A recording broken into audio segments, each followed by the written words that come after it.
Seems like there's always somebody around who's given himself a license to steal. Valves, meters, pumps, even crude oil. The list is endless. So Tom, that's the supervisor back there, makes out a report, orders replacements, and then makes do until they get in. Maybe the well will be down for a while, but what's a few barrels of crude to a company this size? After all, Tom didn't sign on to handle security, and it's no skin off his back if something gets stolen, right? Wrong, because no matter how you look at it, Tom just lost money. But the worst thing is that he doesn't even realize it. Tom's no dummy either. In fact, he's doing pretty well. He has a good education, a great wife, a fine family, and a new house, complete with mortgage, of course. Tom made a good salary last year before taxes. Income taxes, FICA taxes, sales taxes, property taxes, and more.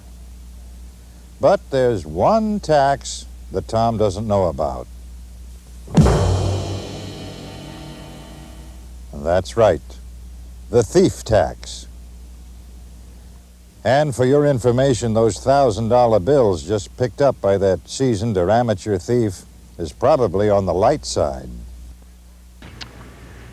The reports estimate that 15% of your earnings are siphoned off by criminals, and that figure is conservative.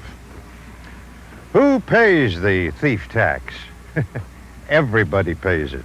Nobody escapes it, not you, not me, not even the thief. And the reason is simple. See, when any company experiences a loss, no matter how large or small it is, it has two choices. Either reduce profits to cover the loss or add it to the cost of the product. If the cost goes up, we as consumers have a choice to make. One, we can buy the product at a higher price and not worry about it. Two, we can cut down on our purchases of the product. Or three, we can refuse to buy it at the inflated cost. No matter which course we as consumers take, we all lose. Number one simply isn't realistic. Of course, we don't like paying more for a product than we have to. It cuts into our purchasing power. Number two often happens.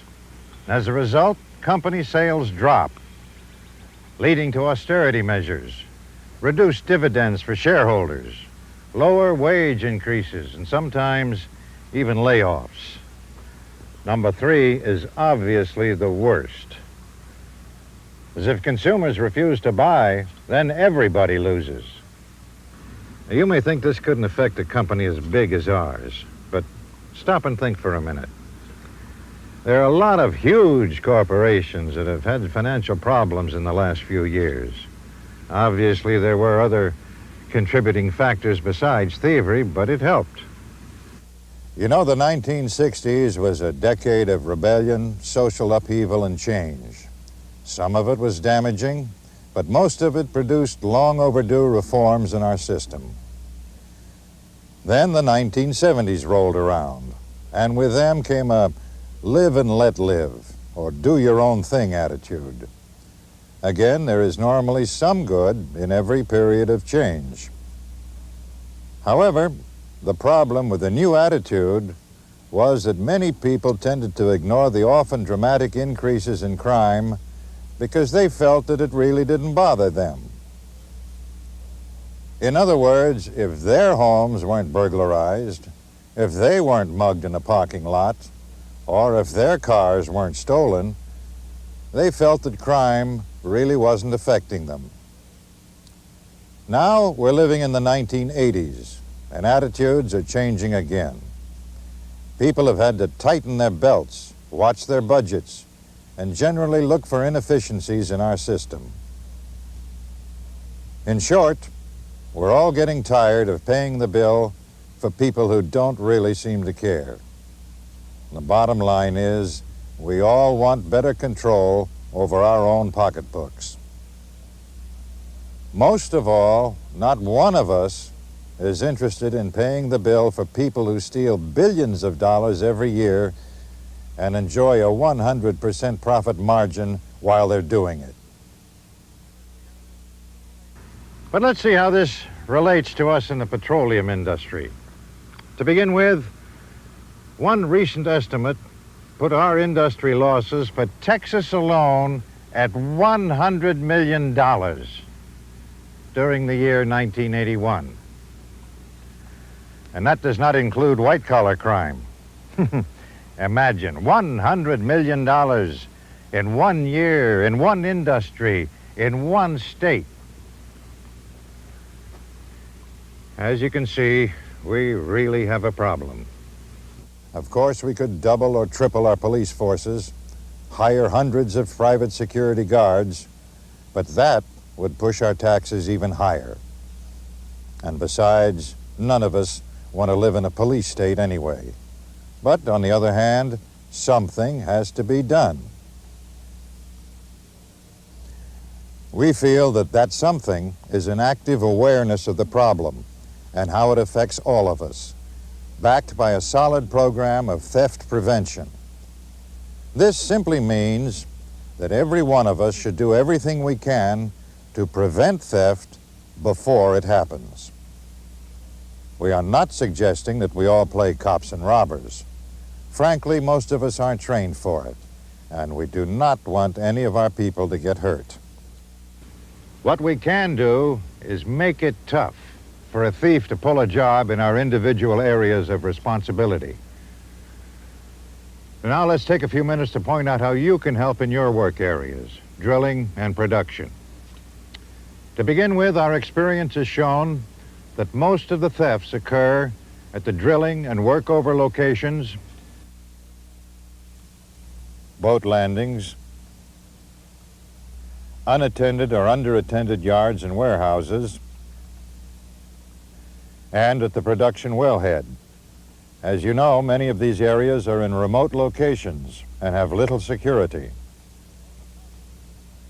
The most popular rig items with thieves includes elevators of all types, power tongs, casing tools, drill pipe, and lots of drill bits. Meanwhile, in the producing area, they usually go for equipment such as Christmas tree wing valves, manumatics, choke assemblies, casing valves, tubing hangers, packers, electric motors, flow meters, chemical pumps, sucker rods, and tubing. And our losses aren't limited to equipment, but also extend to our industry lifeblood, crude oil. Of course, there are some other very stealable items like blowout preventers, rotary tables, and mud pumps that are ripped off on occasion. Now, these do not happen as often, but when it does, the cost is very high. Look at it this way. If an item is relatively easy to disconnect and transport, if it's in demand, or if a shortage exists, you have a good potential target for a thief. As you well know, the equipment you work with and the crude oil you produce are very expensive. In fact, it helps to think of them as cash. After all, that's how a thief looks at them. And here are a couple of other important points to keep in mind. Number one, much of the equipment you control is a direct loss if it's stolen. Number two, even when a company has the equipment insured, its insurance premiums go up when loss experience continues. In either case, we have to absorb the cost and replace the stolen item, usually at much higher prices and with a waiting period until it is delivered. What can you do about it? First, record all serial or other identifying numbers on all material transfer or other inventory forms. If there are no serial numbers, mark the equipment with stencils or some other type of identification. Remember, you can't prove it was stolen until you can prove you had it in the first place. Oh, here's an interesting note about a related problem we were having with the theft of wellhead valves in one area of the United States. The general manager finally got fed up and directed that additional security procedures be instituted, including the recording of all valve serial numbers on delivery tickets and also that they be shown on material transfers. The result? Thefts of the valves dropped off dramatically and went up in other areas where these practices were not followed. Number 2, protect the equipment physically as much as you can. Use whatever security mechanisms and procedures you have available to you. Our security personnel can assist you in many ways, including the making of a survey of your area and recommending ways to improve your security procedures. Number 3, let everyone know that you have become very security conscious. This includes discussions of security awareness at safety or other meetings. Number 4, get to know the people who work with you. Most thefts are committed by outsiders, which includes contract employees. But unfortunately, there have been occasions where our own employees were involved.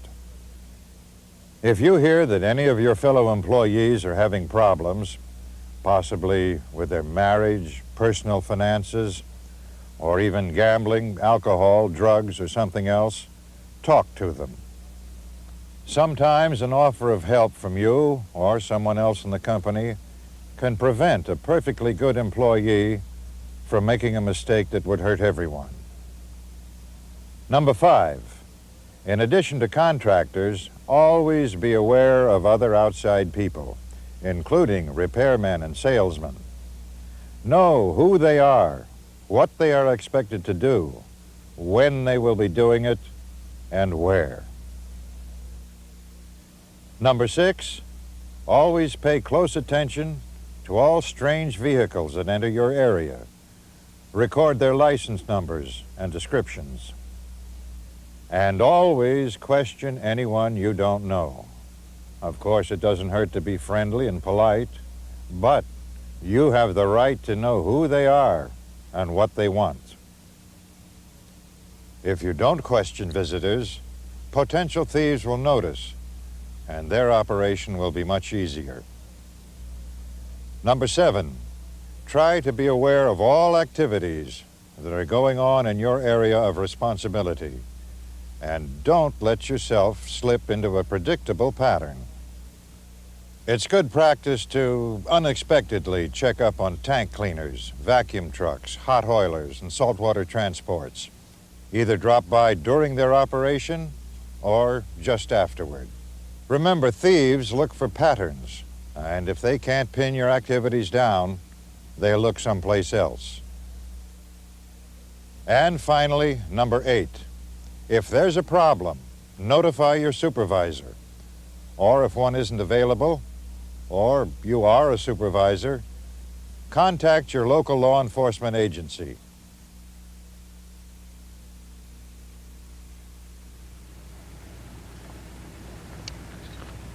Company security representatives should also be notified through normal channels. There are a great many law enforcement groups today, including the FBI, which are concentrating on oil field theft. Some of them may be familiar with theft trends in your area, or even have MO files, which classify crimes according to technique. Now, that could be used to solve a theft if the information gets to them quickly enough. Needless to say, the points we have shown you in the past few minutes are just some of the major steps that you can take to help reduce our problem. And company security representatives will be happy to fill you in on the fine points relative to your area.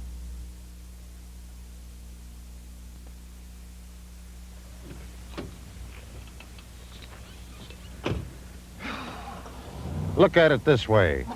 What would you do to protect your own home and what you've got in it against theft?